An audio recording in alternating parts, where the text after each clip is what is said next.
Raging rants and reviews. Watch Chris Pratt and his estranged father fight aliens to save his estranged daughter 30 years in the future. Raging rants and reviews.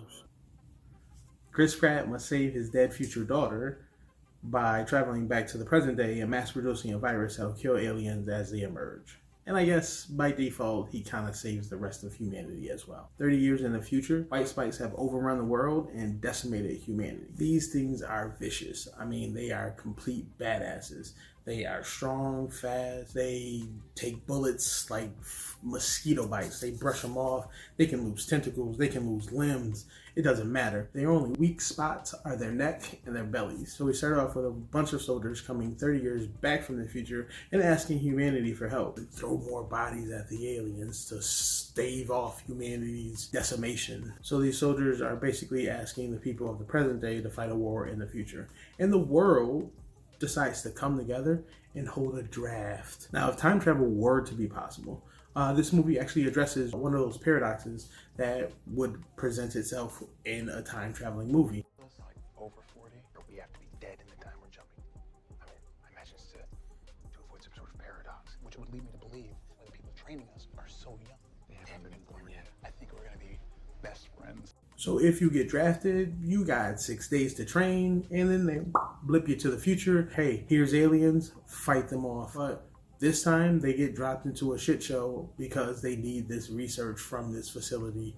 Of course, this one time the coordinates get fucked up, and literally half of the team gets dropped off the side of a building.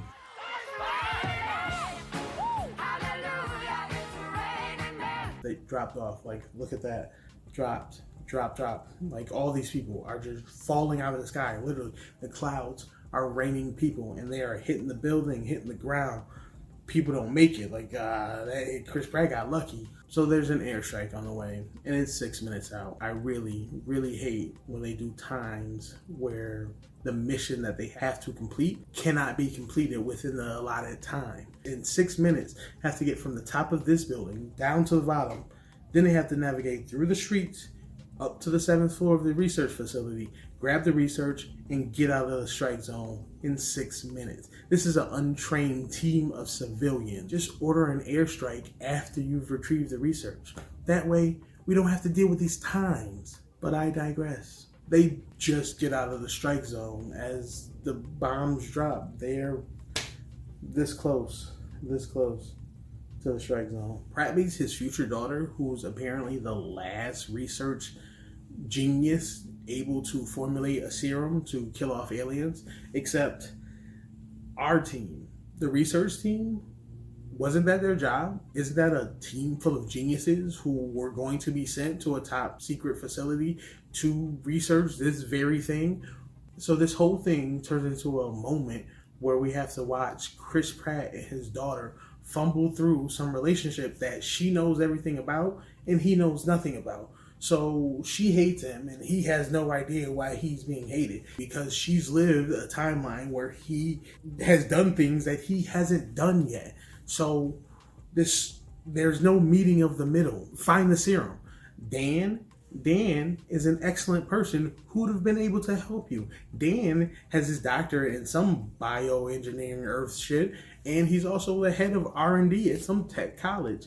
Dan will be a perfect person to help you. But no, every person from our squad is sent off to another mission and just disregarded. Like, hey, you don't matter. Just to make time for Pratt to bond with his estranged daughter. But I digress. They find the serum just in time. Just in time, yes. Oh, and at the same exact moment, the Queen wakes up. And guess what? She summons an entire horde of these white spikes to the research facility. And they fuck it up. They burn everything in sight. They spike everything. These things can swim like piranhas. They can glide and fly. If you're a main character, these things move very slowly. They like to hunt you. They like to sniff you out. They like to stalk you. Otherwise, if you're just an army guy, you get swarmed and tentacled and thrown to the side and eaten later. So the mission is now get this serum back to the present day, mass produce it, and kill aliens. He's like, yeah. I'm gonna do that.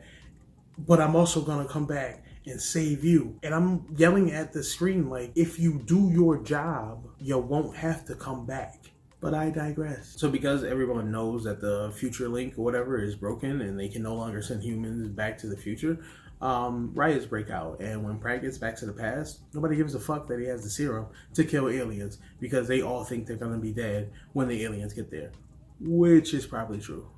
A key thing in figuring out where these aliens originated from was this claw that comes from one of the white spikes.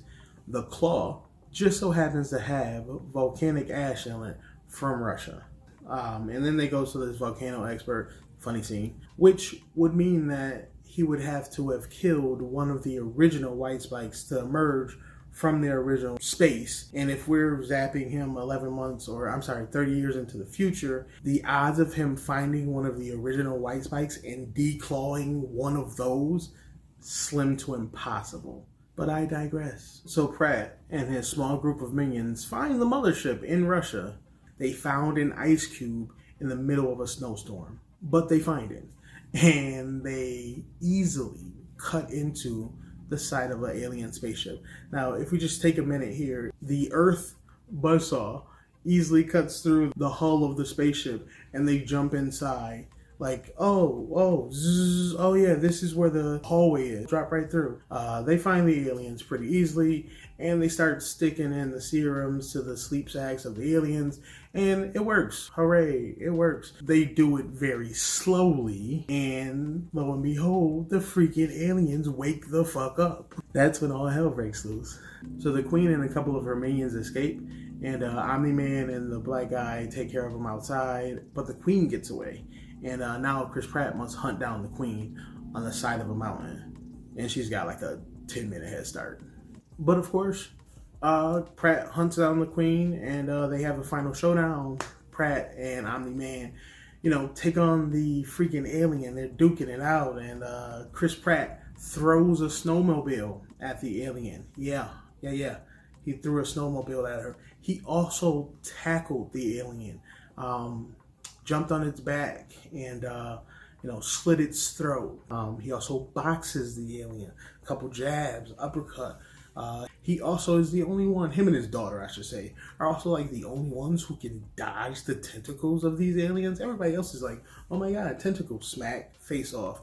But they're like, oh, I see the tentacle 2 miles away. Let me matrix out of the way. Everybody else is just getting skewed left and right. Pratt is also fighting this alien after he's gotten a shot with a white spike in his leg. So, yeah, who needs 2 legs though, right? Fuck it. 2 legs are for suckers. You don't need to be nimble, quick. None of that. These white spikes are stronger, faster, smarter than these humans. I mean, there's one point that they run like a pincer attack, and the white spikes are like, hey, you go that way, you go that way, and then they just whoop whoop, and then I'll attack down the middle. They're trained to kill humans or kill anything, really. I don't think they discriminate. I'm pretty sure, giraffes aren't just out there not getting fucked up. The premise of this film is flimsy to begin with, and then you forced a sentimental story about Pratt and his daughter and their future and their estrangement and all this BS. I would like to stop and say this guy is humanity's last hope. This guy right here is humanity's last hope. The one who's diving off a bridge to save his daughter, who's in the future, whose timeline will be deleted if he does his job correctly. This guy, the one who's jumping off a bridge into a sea of white spikes. He could die like this before he's zapped back. Luckily, he's zapped back, but he could die. This guy is humanity's last hope. This guy.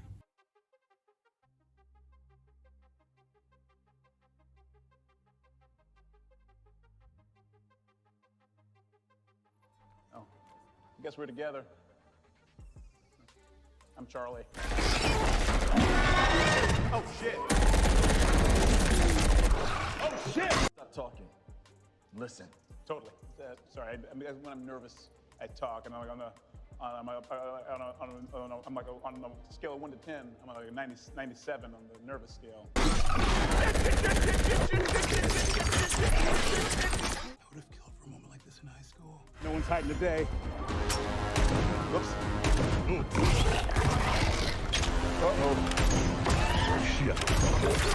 Oh, shit, shit!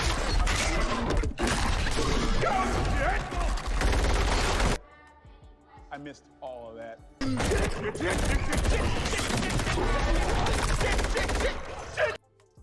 Laptop. I love this kid. Okay, I can survive this. No, you can't. Well, don't laugh. You don't laugh if somebody says they're going to survive something.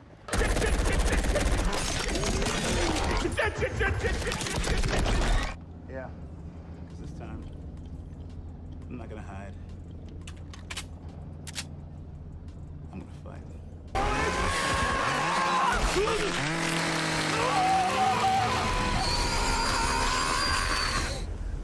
I got one!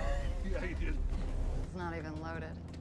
Yeah, well, it's not loaded. It's a pressurized cabin. Why would I load it in the cabin? The bullet goes in thing and everybody's sucked out.